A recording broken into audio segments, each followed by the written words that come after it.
Hello et bienvenue dans le podcast Et si on profitait de la vie? Je m'appelle Adeline et à travers ce podcast, je vais t'aider à te reconnecter à la magie de la vie, à être aligné avec une vie qui te correspond et qui te ressemble complètement. Dans ce podcast, je te partagerai toutes mes astuces et mes conseils sur le développement personnel qui m'aident au quotidien afin que tu puisses les appliquer aussi à ton tour.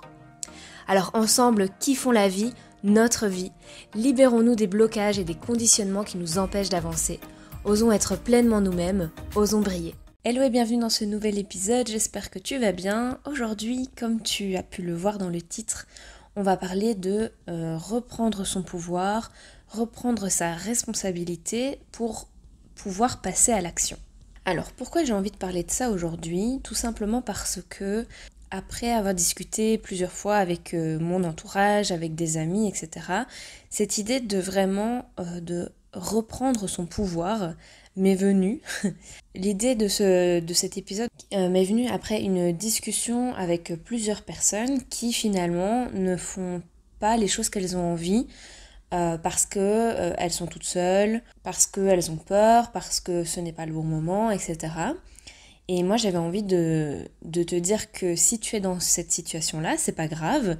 Moi-même, je suis passée par là et parfois j'y suis encore, sur le fait que des fois j'attends que quelqu'un vienne me sauver, j'attends le bon moment, j'attends que quelqu'un me propose des choses pour pouvoir les faire, etc. Et puis après je me dis mais non Adeline, si tu as envie de faire les choses, tu vas pas commencer à attendre encore une fois que quelqu'un vienne, te propose quelque chose, que quelqu'un devine ce dont tu as envie aussi. Donc j'avais envie de faire cet épisode sur le fait qu'on doit arrêter d'attendre que les autres soit fassent les choses à notre place, ou en tout cas aussi attendre que les autres soient là pour faire les choses qu'on a envie de faire.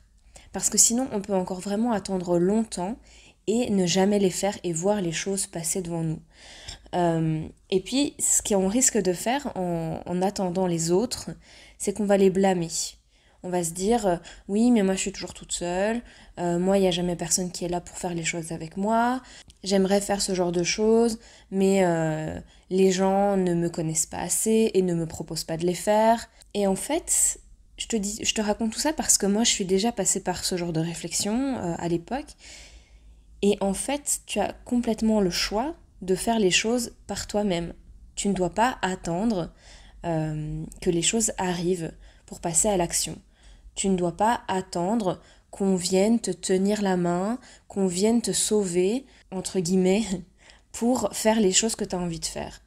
Tu n'es plus un enfant, tu n'es plus une enfant et tu n'as plus besoin que quelqu'un vienne te prendre la main pour traverser, pour aller dans la direction que tu as envie. Tu es adulte et tu es responsable. Et tu es responsable de ton propre bonheur et oui, de ta manière de voir les choses. Et tu es responsable de mettre les choses en place pour toi-même, si tu as envie qu'elles se passent. Je parlais du fait qu'on vienne te tenir la main, qu'on vienne te sauver, qu'on fasse les choses à ta place.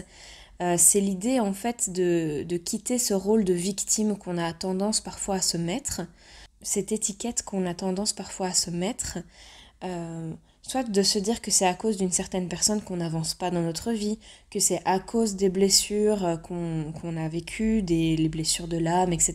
J'imagine que tu en as déjà entendu parler. Alors oui, on a tous des blessures, on a tous un passé, on a tous un entourage qui n'est pas toujours encourageant, on a tous nos pensées limitantes, d'ailleurs j'ai déjà fait plein d'épisodes là-dessus, mais l'idée ce n'est pas de se cacher derrière tout ça, ce n'est pas de se dire oui mais comme j'ai toutes ces blessures, comme j'ai ces pensées limitantes, alors j'avance pas et je reste là et j'attends et je ne fais rien. L'idée c'est vraiment de prendre du recul là-dessus et de décider, tu as le choix d'avancer, d'arrêter de te cacher derrière tout ça, derrière ces excuses. J'ai envie de te dire à quel point as-tu envie d'aller bien, à quel point as-tu envie d'être heureux, d'être heureuse. Et une fois que tu te rends compte de ça, ben, quel est le bénéfice en fait à rester dans une situation qui ne te convient pas? Et quel est le bénéfice à te cacher en fait derrière ces blessures, ce passé, cet entourage, ces étiquettes que tu peux te mettre? Ben, généralement, il n'y a pas vraiment... si tu as vraiment envie d'aller vers quelque chose qui te plaît, qui est plus aligné avec toi-même, il n'y a pas de bénéfice à rester là-dedans. Et donc, tu vas me dire, bah oui, mais moi je voudrais, mais j'arrive pas. Mais prends en fait tes responsabilités, décide d'avancer et de mettre des choses en place. Parce qu'on peut vite rester coincé dans toutes ces étiquettes, toutes ces blessures, toutes ces pensées limitantes, et ne rien faire, et attendre, tout bonnement, attendre. Et en fait, tu vas regarder les gens faire les choses que tu as envie de faire, tu vas regarder le bonheur des gens, et tu vas te dire que toi aussi t'aimerais être là, mais tu ne fais rien pour y arriver. Et c'est toujours cette idée finalement de reprendre son pouvoir, de reprendre sa responsabilité et de passer à l'action. Il n'y a pas de secret en fait. Les gens ne feront jamais les choses à ta place. Les gens, si tu attends les gens pour faire les choses, tu peux encore les attendre longtemps. Soit tu as besoin de passer à l'action et de donner et de dire aux gens ce dont tu as besoin. Dans ce cas-là, oui, les gens feront peut-être les choses avec toi, mais tant que tu leur dis pas, ils peuvent pas deviner en fait ce dont tu as besoin. Les gens ne peuvent pas deviner non plus tes limites tant que tu ne les donnes pas. C'est toujours cette question de passer à l'action au lieu de finalement rester là, à rien faire et subir. Tu es responsable de ton propre bonheur et tu es responsable aussi de comment tu réagis face aux autres. Je suis persuadée, donc c'est tout bêtement comme dans les exemples qui me viennent en tête, tout bêtement ça peut être quelqu'un qui est seul et qui a envie de partir en vacances mais qui ne va jamais le faire parce que ben non, pourquoi je partirais en vacances, je suis toute seule, j'aimerais partir en vacances avec des amis mais personne ne me le propose, j'aimerais partir en vacances avec des gens mais ces personnes-là travaillent, etc. Et donc qu'est-ce que tu fais? Tu te punis finalement et tu ne pars pas en vacances alors que c'est ce que tu as envie de faire. Alors tu pourrais toi-même proposer aux gens, demander s'ils sont dispo, tu pourrais toi-même organiser un voyage et tu pourrais toi-même partir seul. Tu n'as pas besoin finalement des autres pour vivre ce dont toi tu as envie. Un autre exemple peut-être différent dans le domaine professionnel, tu as envie de changer de job, mais tu attends les bonnes opportunités. Alors oui, c'est bien, ça sert à rien de se jeter de se jeter sur le premier job venu qui va peut-être pas non plus te convenir, mais tu peux commencer en fait à mettre des choses en place. Il y a des étapes en fait, tu peux toujours passer par des étapes. Si tu as envie de créer ton job de rêve, ben ça va demander de mettre des choses en place, de voir qu'est-ce que toi tu as envie de faire. T'en as marre de rester dans le job que tu es maintenant. Il n'y a personne qui va venir te chercher. C'est à toi de sortir de cette situation qui ne te convient pas. C'est à toi de mettre tes limites. C'est à toi de chercher un autre job. C'est à toi de construire un autre métier qui te convient mieux. Finalement, personne d'autre que toi ne sait ce qui te convient. Je pense que tu as toujours ton libre arbitre et toujours le choix de choisir aussi ce qui est acceptable ou pas acceptable pour toi. Et tout ça, je te le dis dans une bienveillance, même si ça peut te bousculer et que tu vas avoir une certaine résistance peut-être par rapport à ce que je vais te dire, sur le fait que tu vas peut-être te dire, ben oui, c'est bien beau, mais moi, j'y arrive pas, et moi, j'ai besoin de gens, etc. C'est de la résistance. C'est toujours des excuses finalement qu'on se trouve pour avancer. Et je te le dis, moi, pendant longtemps, j'ai été dans ce genre de résistance et dans ce genre de réflexion de me dire moi j'aimerais partir en vacances comme par exemple moi j'aimerais partir en vacances hors saison parce que ça coûte moins cher, mais mon compagnon étant professeur, ben je ne peux pas le faire parce qu'on attend tout le temps les congés scolaires pour pouvoir partir.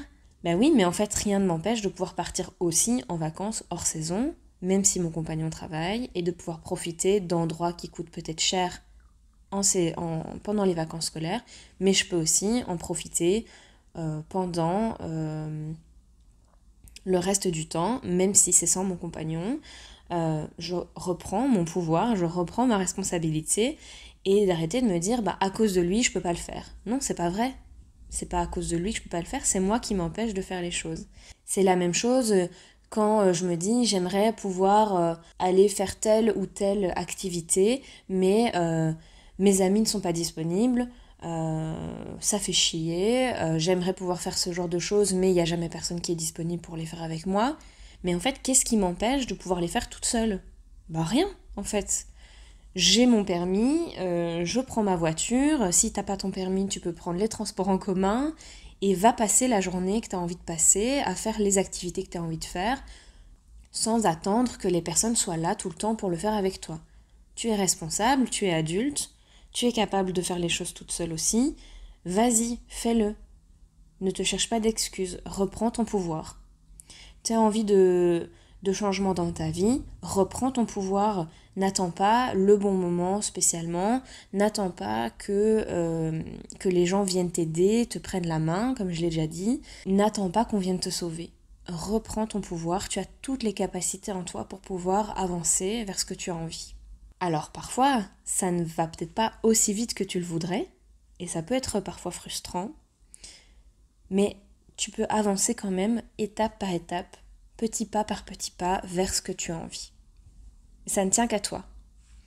Toujours en restant bienveillant et bienveillante avec toi-même. La bienveillance avec soi-même, c'est aussi d'arrêter d'essayer que tout soit parfait tout le temps avant de sauter le pas. Je te parlais aussi de ça dans l'épisode sur l'autosabotage. C'est aussi te laisser le temps d'apprendre, d'évoluer, d'apprendre les nouvelles choses pour aller vers ce que tu as envie. Si les choses ne fonctionnent pas aussi vite que tu le voudrais, c'est pas grave, tu vas apprendre en fait de tes erreurs. Pardonne-toi en fait toutes les choses qui ne fonctionnent pas. Ne te tracasse pas pour ce qui échappe à ton contrôle, c'est que ça ne doit pas se passer comme ça. C'est que d'autres choses sont là pour toi, des meilleures choses qui arrivent pour toi. Et surtout, célèbre aussi toutes ces petites réalisations, ces petites victoires, les grandes victoires, tous tes progrès en fait. Célèbre tout ça et félicite-toi en fait de faire toutes ces choses-là pour toi, pour ton propre bonheur. J'espère que cet épisode t'aura parlé, peut-être un petit peu secoué. N'hésite pas à venir me dire ce que t'en penses de cette idée de reprendre son pouvoir, de reprendre sa responsabilité pour passer à l'action. Qu'est-ce que ça fait résonner en toi ? Est-ce que toi, tu as l'impression d'être un peu dans ce rôle de victime que tu attends, qu'on vienne te tendre la main, qu'on vienne te sauver pour passer à l'action, pour changer pour changer les choses dans ta vie ? Viens me dire tout ça sur Instagram. La semaine prochaine, d'ailleurs, on se retrouvera en live sur Instagram. Il n'y aura pas d'épisode de podcast. À la place, je vais faire un live sur Instagram pour te reparler de la méthode Flow Énergie. Tu pourras me poser toutes les questions que tu veux sur cette méthode et je vais t'initier à la méthode. On ne fera pas une session complète de Flow Énergie, mais on en fera peut-être une demi, d'une 20 ou 30 de minutes. Donc je t'invite à venir me rejoindre sur Instagram, @et si on profitait de la vie. Le lien sera dans la description de cet épisode. Donc voilà, n'hésite pas à venir t'abonner au compte Instagram pour venir découvrir cette méthode. Je pense que pour ce mois de novembre et ce mois de décembre, je ne sortirai un épisode de podcast qu'une semaine sur 2. Et la deuxième semaine, donc une semaine il y aura un épisode de podcast, la suivante je viendrai faire un live sur Instagram et ainsi de suite. Je pense que c'est ce que je vais faire pour cette fin d'année, ça va, pour moi c'est le mieux. Donc voilà, n'hésite pas à venir me rejoindre si tu ne veux rien rater et en attendant, prends bien soin de toi et je te dis à bientôt dans le prochain épisode. Salut!